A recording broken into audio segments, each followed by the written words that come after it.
দেবাদিদেব মহাদেবকে মনস্কামনা জানালে তিনি তা পূর্ণ করেন। এই বিশ্বাস থেকে বাঁকুড়ার ওন্দা ব্লকের এক্কেরা গ্রামের 4 থেকে 500 বছরের প্রাচীন চতুর্দশ শিবলিঙ্গ মন্দিরে বছরভর পূর্ণার্থীদের ভিড় লেগেই থাকে। তবে শ্রাবণ মাসের শেষ সোমবারে সেই সংখ্যা আরো কয়েক গুণ বেড়েছে।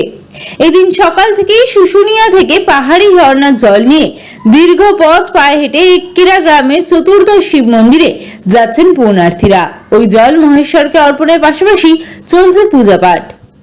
কষ্ট তো হয়েছে, কিন্তু বাস্তববাদে এতটাও কিছু মনে হয়নি। না, কি চাইলে বাবার কাছে? সেটাই চাইলাম যে পরিবারের সবাই যেন ভালো থাকে, আর আমার নিজস্ব কিছু চাওয়া আছে, যেমন পরিবারের জন্য কিছু করা, মানে নিজের পড়াশোনা করে কিছু করা। সেটার পক্ষে বলেছি বাবাকে, যদি বাবা সেরকম কিছু, বাবা কি করে, বাবাকে তো চেয়েছি। বাবাকে চাইলে বাবার উপরে কতটা বিশ্বাস আছে? প্রচুর। বাবার তো মানে আজ পর্যন্ত যেটা বাবার কাছে চেয়েছি, একটা চাই বাবার কাছে,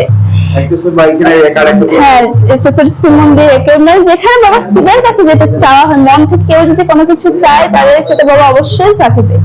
কিন্তু সেটা যদি মনে পবিত্র হয়, মানে মন থেকে যদি চাওয়া হয়, ঠিকই দেবে বাবা।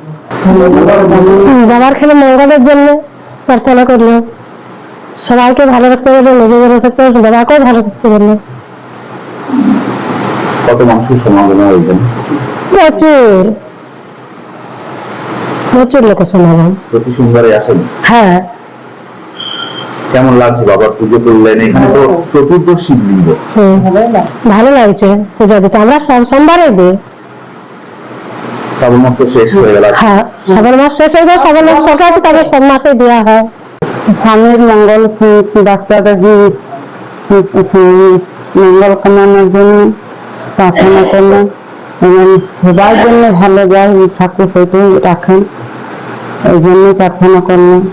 14 শিবের মন্দিরে আমরা সব দিনই আছি এখানে। আমার ছেলেটা পুরো মাসটা আমাদের সবার নিরামিষ, যেজন করতে পারে বাবার মন্দিরে, যে যেমন। বাবা কতটা জাগ্রত এখানে? ভালো জাগ্রত, বাবার মহিমা বলা যাবে না, বাবা খুবই জাগ্রত। বাবার কর্ম আমরা করতে পারিনি ঠিকই, যতটুকু সাধ্য আমরা ততটুকু বাবার কর্ম করি। কি চাইলেন বাবার কাছে?